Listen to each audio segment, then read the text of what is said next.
Let's check out 10 more commons and see if they are good for the Pauper format. We will start with Energy Refractor. Pretty good card, or at least used to be. Maybe it still is. We'll see. Energy Refractor is 2 mana for an artifact. When this artifact enters, you draw a card, and you can pay 2 mana to add 1 mana of any color. So this was used in Tron decks, and I suppose it probably still is used in Urzatron decks somewhat. The problem is that a card got unbanned called Prophetic Prism. And Prophetic Prism does a similar thing. It draws a card, but it filters, and it only can do 1 because it does have to tap. But it filters for 1 instead of filtering for 2. And unless you really need multiple color pips per turn, Prophetic Prism kind of just does what Energy Refractor does, but better. And I think there are enough. There's also Conduit Pylons, which is a land. But Conduit Pylons does a similar thing. You get to surveil, but then it also filters. And it comes into play untapped. So you have ways of filtering. And I think Energy Refractor has been left a little bit in the past, kind of. There's still uses for it. People can still play it. You could still blink it and draw the cards from it. You can find uses for the filtering.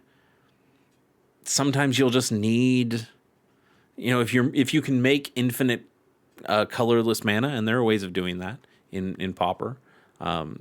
Having an Energy Refractor there to turn that infinite into infinite color mana of any color can help your deck as well. So I'm not going to say this thing has been completely lost, but it certainly has lost a bit of its luster, knowing that Prophetic Prism is back in the format. That being said, I think we still give this a pretty decent score. I think you give this like a 5.8, maybe a 5.8. That's a solid Magic card there. It works. Bladed Pinions is also 2 mana for an artifact. This is an equipment. Equipped creature has flying and first strike, and it equips for 2.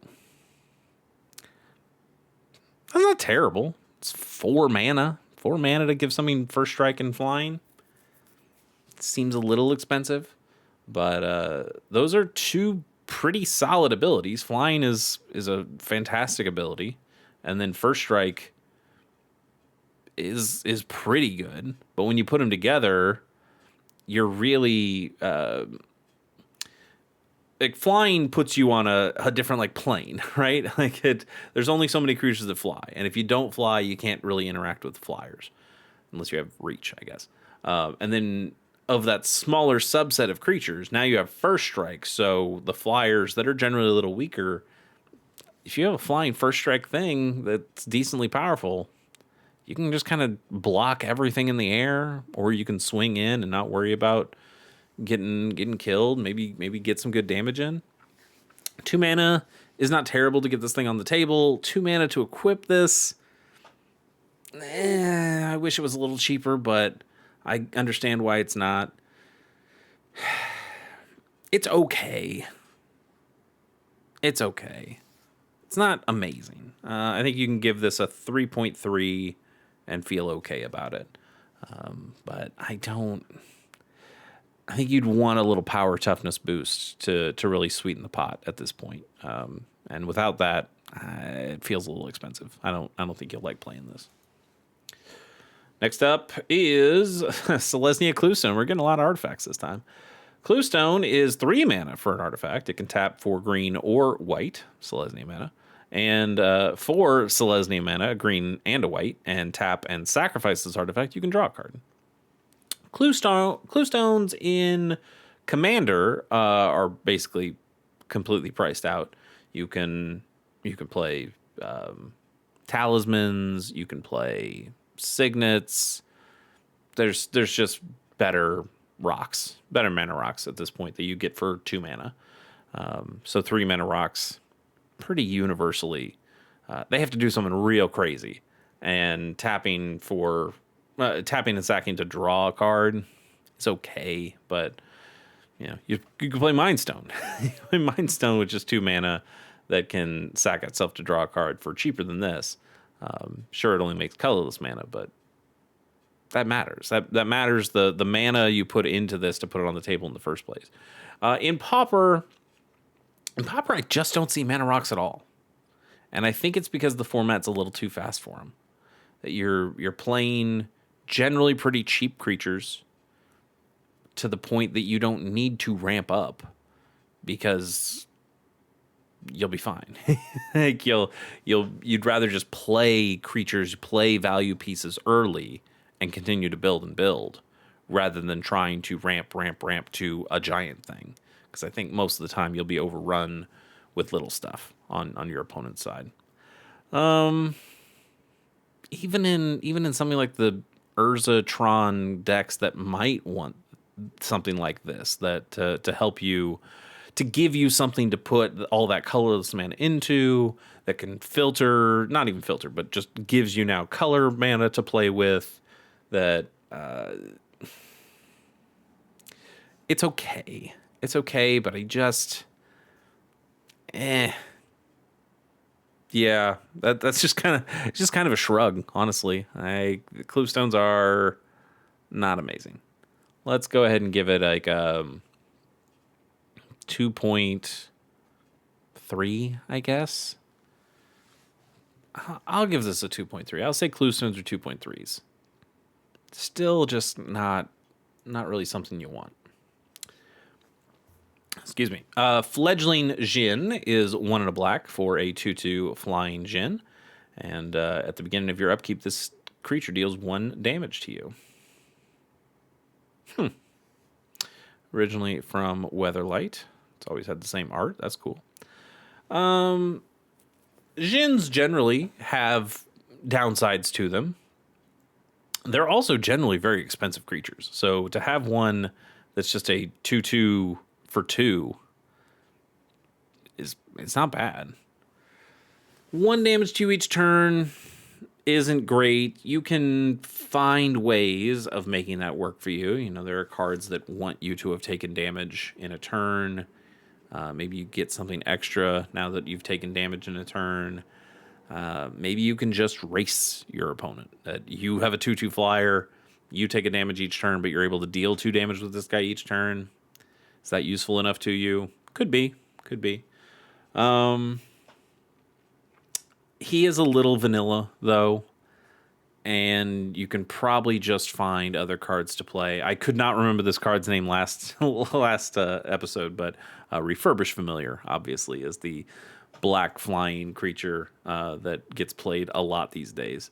And that you can play for 1 mana most of the time. It's a 2/1 flyer, but it also makes your opponent discard a card, or potentially you even get to draw a card. And that's the value of creatures that we're looking for these days. So a 2 mana 2/2 flyer that hurts you each turn is enough of a downside that we just don't need anymore. I think I would kind of like Magic to go back to having cards with downsides that can either be turned into upsides or are worth it to play the downside because you get so much upside on its rate or something like that.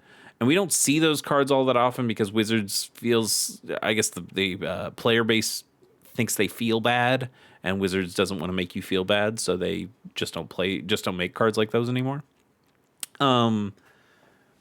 But also they just make cards that are so good these days that playing a card that has a slightly better rate with a drawback feels extra bad because there are cards out there with good rates and no drawbacks. And you go, why would I ever play the drawback card then? And you shouldn't. Like, the answer is you shouldn't, even though back in the day this thing probably was more of a beast to be able to put down a 2/2 flyer for 2 mana, and you'll take the damage and like it. So these days, yeah, not too great. I'll give this a 1.7.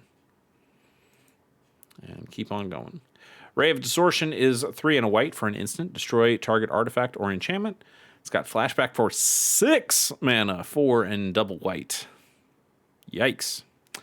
Originally from Odyssey, which makes a little bit more sense that why this card is feels so overcosted. It was in a World Champion deck. Isn't that wild? World Champion deck, and now you would never play this. They even put this in the Commander deck. I don't think you'd ever play this card. Disenchant costs 1 and a white for instant speed, destroy target artifact or enchantment. Sure, it doesn't have flashback, but we also just have Pauper cards that are more efficient than this. They can destroy artifact or enchantment, or maybe just destroys one of them, and then the flashback cost is even cheaper than the normal spell. Is it Ray of... This is also Ray of something, but is it like Ray of Revelation? Bam, look at that. Yeah, so it is just an enchantment, but 2 mana to destroy an enchantment, and then the flashback is just a green. So it's even cheaper. So if you mill this into your graveyard, you're still fine with that because you can pay the single green. You mill this into your graveyard and you go, now I got to find 6 mana to cast this spell. And sure, it does destroy an artifact or enchantment. That other one only destroys an enchantment, but these are both just kind of what sideboard pieces would be. And I think you're fine to be a little pickier in your sideboard to get cheaper things. To have like precision answers for cards that you need to take care of. And this is not precise enough and therefore extremely expensive for what it's giving you. I don't love it. Honestly, I would play Disenchant just over this. Just straight up Disenchant, I would play that all the time over this. And Disenchant also doesn't get played in Pauper. Sadly. Weirdly? Not even weirdly, just sadly. Disenchant, what a card. Yeah, it's not amazing. I'll give this a 1.5.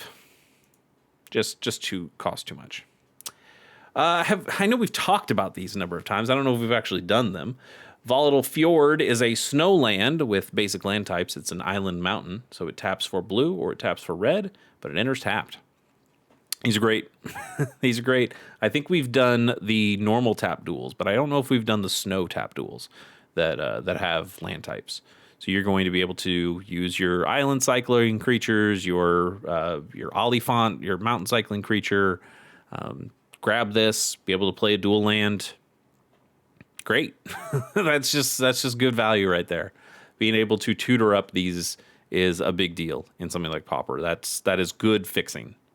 Really good fixing in a way that other tap duels can't do it. You play these over the game lands. You play these over the desert pingers because you can search for them. So even though they aren't as good in your hand as one of those other ones are, because you're not gaining a life, you're not pinging an opponent for a life when you play it, you are just able to find these, and that's good enough. That is honestly good enough in most cases that you'll play the hell out of these. Certain colors are going to want them a little bit more because they use the land cyclers more often. Green, black, Golgari uses them all the time. Blue can, Lorien Revealed's a good enough card where you would play that and you'd island cycle. There are enough mono blue decks that sometimes you wouldn't play these. You're only island cycling for an island anyway. But blue can splash lots of colors for sure.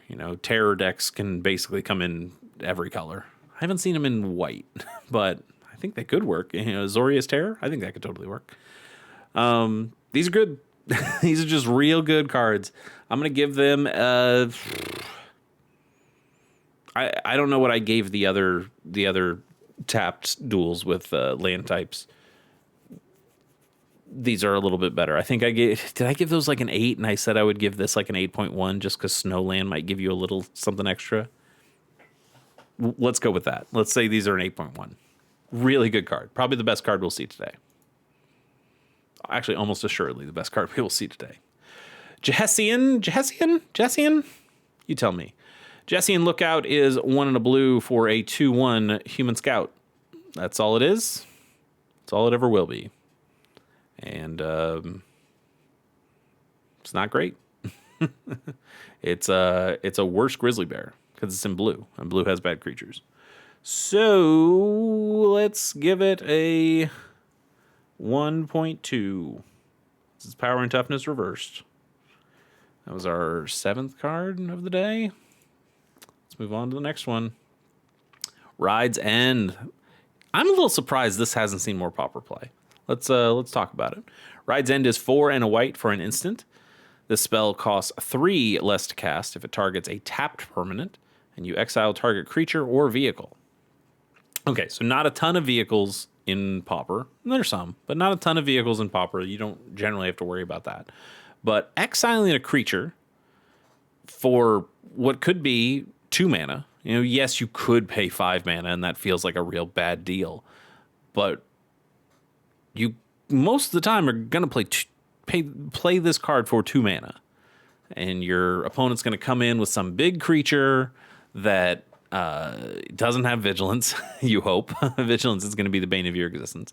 But some big creature comes in, they think they're going to trample right over you, take you out, and then you just exile that creature completely. And sometimes you will pay the 5 to exile the non-tapped creature. It's untapped. They just brought it in. You know this thing's going to be real bad. You just need to get rid of that thing. You can do that, and you can pay the extra for it. But having the option for something cheaper that exiles like that, and just a clean exile, doesn't have to do damage, doesn't have to be just an attacking or blocking creature. So sometimes they might tap the creature to do something else with, to crew a vehicle maybe, or to tap it as like a mana dork, or to tap it for a convoke cost or something like that, and you can exile it then too. I think this is a pretty solid card. One of the better cards from Ether Drift. It got played in Standard. It's okay. It's okay. And I think it being an exile effect instead of a destroy effect gives it some legs in Pauper. I think it hasn't found a home yet, but it could. It could. And it would be a solid card. I will give this a 5.3. Solid card. Next up is Dramatic Reversal, which, if you know, you know, but this is a dirty card. Not necessarily in Pauper, because the cards you want to play it with to make it a dirty card are not available in Pauper, and that is specifically Isochron Scepter. But Dramatic Reversal, hell of a card. It's 1 and a blue for an instant. You untap all non-land permanents you control. Pretty good. Yeah, you don't get lands, but it's a way of untapping all your guys to be able to block with them. Maybe you can use them as mana sources for a convoke kind of thing. There's lots of reasons why this could be good. The reason you play this for the combo-y stuff with Isochron Scepter specifically, Isochron Scepter, I guess we can just look it up for you, just so I don't have to say it. But Isochron Scepter has imprint, so when it enters the battlefield, you can exile an instant card with converter mana cost 2 or less. This is an instant card with 2, so it works. And then you can pay 2, tap this, and you can copy the exiled card. And if you do, you cast the copy without paying its mana cost. So you tap your Isochron Scepter for 2 mana. You play your Dramatic Reversal copy. It untaps Isochron Scepter. And all your mana rocks, because you're playing mana rocks when you do this, untaps all your artifacts, not your lands, but untaps all your artifacts. And then you can pay 2, tap it, and make another Dramatic Reversal. And now you can just keep doing that. And, maybe you have a Prodigal Sorcerer or something that's able to ping your opponent. Maybe you have, I don't know, anything else that can mill out an opponent if you tap, your Persistent Petitioners. You can tap all those advisors you have to make people mill cards and then untap and tap. So, you have lots of infinite capabilities, but this card is rare. This is a rare card. It's been uncommon, but it ain't common, and it never will be. Almost assuredly because of the Dramatic Reversal ability that you can use with this. Dramatic Reversal is an okay card without Isochron Scepter, but it's not a great card without Isochron Scepter. So I think it's much more fair. You don't really see it in Pauper because there's fewer ways of abusing this. And it's just okay. It's just okay. But I think if you play this card, somebody's going to go, oh, whoa, do you have like an infinite combo in here? And if you're in Pauper, the answer's probably like, no, not really, but I think it's cool. But they will be scared. Your opponent will be scared, even if there is nothing to be scared about. And, I think just for the intimidation factor, I'm going to give this thing a 2.4. I don't think it deserves a 2.4, but I am going to give it a 2.4. Do we get one more card? I think we do. I think we get one more card. Let's see what it is. Tangle. Is Tangle better? Is Tangle better than the dual Snowlands? I don't think it is, but this is actually a really good card. Tangle is 1 and a green for an instant. You prevent all combat damage that would be dealt this turn, and each attacking creature doesn't untap during its controller's untap step. So this is a fog. Straight up fog. Fog. Prevent all combat damage that would be dealt this turn. Now, fog only costs 1 green mana. It's cheaper. It's more efficient. But Tangle stops your opponents from attacking with those creatures again. Tangle's pretty good. Tangle is pretty good.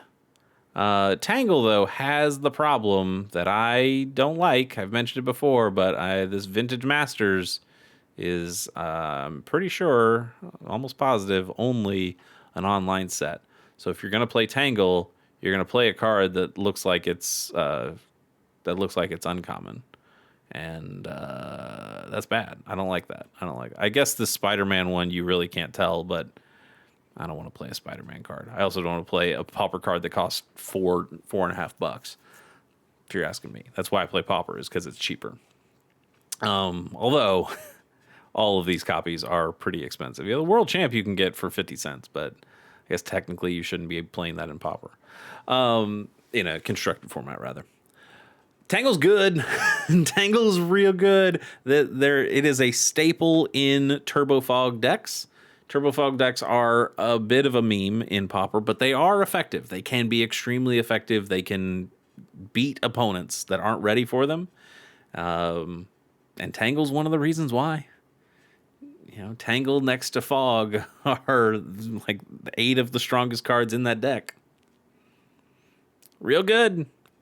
Real good. I think people should play Tangle in all sorts of formats. Fogs are good in Commander. People just don't play them. Totally worth it to do it. Maybe not $5, $4.50 worth it to play it in Pauper, or play it in Commander, but I don't know. Fogs are good. Fogs are good. I will die on that hill that fogs are good. Tangle, one of the best ones for sure. Moment's Peace also is up there as a fog that has flashback that can fog again. Double fog's pretty good. Man, I think Tangle gets like a 6.5. Tangle's real good. It's real good in only one deck, but it's real good. Good job, Tangle. What a card. That is it for today. We will catch you next time on Common Knowledge. See you later.